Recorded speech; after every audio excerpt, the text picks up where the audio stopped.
Goréal pour infotiré.com en direct du festival de Metz, donc avec Jean Brassard et Raymond Rougeau, donc, que vous avez pu voir sur le site avec une longue interview de Jason Bécoteau. Donc je voulais d'abord savoir si c'était important pour vous déjà d'être ici, auprès des fans, au contact. Oui, je vais commencer. Est-ce que tu parlais de cacahuètes? Alors regarde, moi j'étais justement avec les fans, on est en train de manger une cacahuète ensemble au cocktail. Non mais c'est vraiment superbe d'être ici avec les fans à Metz, les fans français qui ont énormément de Juste une parenthèse. Une question. Toi tu dis on est ici à Metz, toi tu dis Metz, Jean ils ne prononcent pas le T, toi tu le prononces, alors c'est quoi? Là il vient dire Metz encore. Peux-tu clarifier? You're messing everything up. À mon avis, on dit Metz. Ouais. Metz. Ok, bon, je te laisse dire, Jean. Après, on ne sait pas. Ok, alors non, c'est continue. une parenthèse. Non mais c'est vrai, c'est surtout l'enthousiasme des fans français qui nous donne une espèce de lift, qui nous monte et puis qui nous font tellement plaisir et ils montrent tellement de reconnaissance de ce qu'on a fait, qu'ils nous le redonnent à nous. Ils nous donnent l'importance. Nous, on pensait que, bon, on faisait des commentaires, ça va, mais que ça a eu beaucoup d'influence pour les gens et pour les jeunes, et puis qui sont ici présents ce soir. C'est un peu la même impression. C'est que nous, quand on faisait les commentaires, on les faisait, on décrivait ce qui se passait sur le ring. Mais comme j'en dis, aujourd'hui, on arrive et on voit à quel point qu'on a fait un impact sur les gens, à quel point ça a marqué, en fait, la jeunesse de certains, l'adolescence de d'autres, d'autres qui étaient déjà des adultes, mais c'est qu'ils se sont accrochés des fois à des paroles qu'on a dit. Il nous arrive plusieurs années plus tard, à tel événement, à telle date, vous avez dit telle chose. C'est vraiment spécial. Et puis, comme on dit, l'enthousiasme, tu l'as mentionné, l'enthousiasme et l'accueil chaleureux qu'on a eu, c'est absolument... écoute, ça n'a pas de prix. Ça n'a pas de prix. D'accord, et donc justement, il y a beaucoup de fans qui ont retenu vos phrases et tout ça, et que vous avez inspiré pour devenir commentateur. Est-ce que vous avez un conseil à leur donner pour devenir commentateur? Parce qu'on sait que Raymond, vous êtes venu de la lutte au commentaire. Et donc Jean, vous êtes arrivé au commentaire.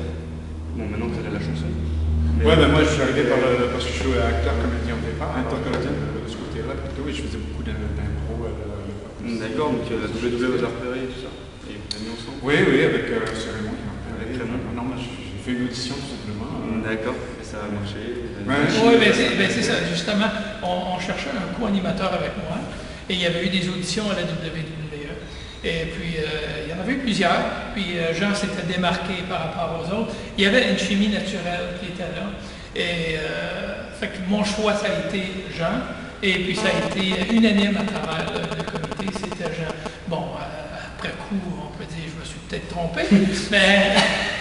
Non, mais blague à part, j'ai eu beaucoup de plaisir à animer avec Jean. Et pour revenir un petit peu plus sur la question de ce qu'on peut dire aux jeunes commentateurs actuels. C'est vrai, il y avait une question. Ah oui, il y avait une question à la base. Je pense qu'il y a un mélange, tu vois, comme par exemple, comme Raymond qui connaît vraiment le milieu, qui connaît vraiment la lutte, est capable de décrire les matchs de façon extrêmement précise. Il y avait justement quelqu'un qui me disait dans le côté tout à l'heure que maintenant, les commentateurs ont tendance à utiliser par exemple tous les termes anglophones et tout ça, et puis de préciser du côté, de rester français, de garder dans la culture et de continuer à créer, à continuer cette tradition. C'est une question que je voulais poser justement, de garder le nom des prises en français. La langue française est importante. Je veux dire, on se sent, la mondialisation, on dirait que c'est l'anglais qui prend l'ampleur partout.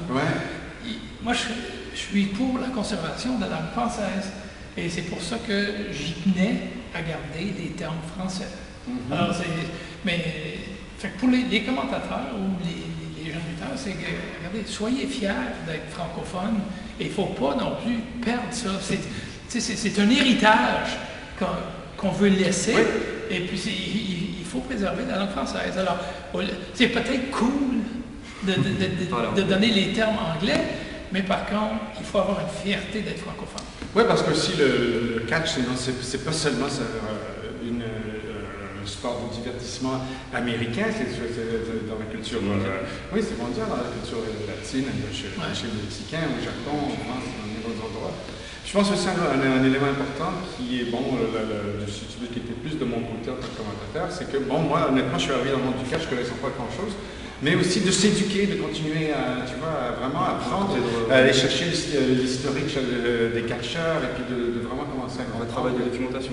Ouais, voilà. Et puis ça, de toute façon, les fans français, en tout cas, je te dis qu'ils ils ont beaucoup d'avance, ils connaissent beaucoup de choses. Donc juste pour finir, donc Raymond, on a posé la question, mais j'embrasse ça. Est-ce que tu es québécois ou français? Bah oui, absolument. Je suis tout à fait. Je pense que c'est une excellente question. Je vais dire oui. Voilà. Vous êtes d'ailleurs. Ouais. Moi, je suis américain, premièrement. Américain? Ouais.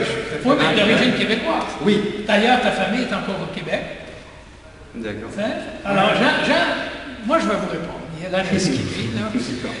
Pas moyen de garder de secret. Jean est un Québécois qui demeure aux États-Unis, à New York, plus précisément. Sa famille demeure encore au Québec. Jean a résidé en Europe pendant un bon moment. Mais non, mes amours sont avec la France, c'est sûr. Oui. D'ailleurs, je chante, moi, je chante Yves Montand, j'ai un CD sur Yves Montand qui va sortir d'une seconde à l'autre, je pense. Et voilà, justement. Et voilà. Alors tu vois, je suis un grand promoteur de la culture francophone, de la culture française. D'accord, et on voit le gamin de Paris, donc c'est écrit le CD, c'est le gamin de Paris, oui. Donc c'est en France, ça. C'est en France aussi, qu'on peut le trouver sur gamindeparis.com. D'accord, bon, apparemment on vous attend. Donc, non, déjà. Merci beaucoup, et puis donc c'était Hugo Réal sur info-com avec Jean Brassard et Raymond Rougeau. Merci beaucoup. Et voilà, donc à bientôt et restez branchés. From Montreal to Memphis, parlez-vous français?